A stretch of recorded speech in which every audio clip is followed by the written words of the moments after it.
বাংলাদেশে বিগত 53-54 বছরে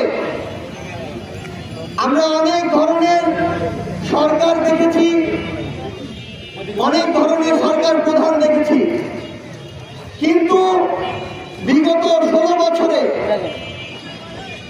খুনি শেখ হাসিনা স্বৈরাচারী হয়ে উঠতে উঠতে শেষ পর্যন্ত প্রায় 1,500 থেকে 2,000 জীবন কেড়ে নিয়ে ছাত্র জনতার অভ্যুত্থানের মুখে দেশ ছেড়ে পালিয়েছে।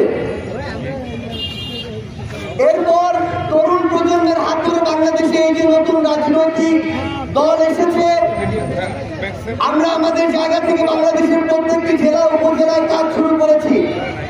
আমরা খুব শীঘ্রই আপনাদের দ্বারে দ্বারে যাব।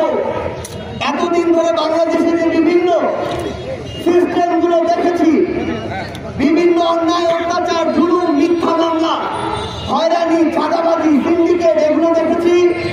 আমরা এগুলোর বিরুদ্ধে আমাদের জায়গা থেকে সব সময় আমাদের প্রতিবাদ জারি রাখবো এবং যেখানে এগুলো দেখবো সেখানে আমরা এগুলোকে প্রতিহত করব। আমরা কথা দিয়ে শুধু আমাদেরকে আপনাদের সামনে উপস্থাপন করতে চাই, ব্যাপারটি এমন নয়। আমরা কাজ করে দেখাতে চাই এবং সেই কাজের সুযোগটি আপনাদের কাছে চাই। আমরা খুব শীঘ্রই আপনাদের দ্বারে দ্বারে আমাদের দল জাতীয় নাগরিক পার্টির পক্ষ থেকে পৌঁছে যাব।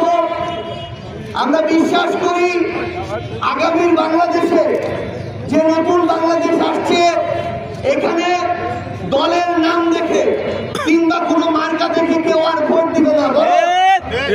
কোন লোকটা কেমন, কে কেমন কাজ করছে, তার কথার সাথে কাজের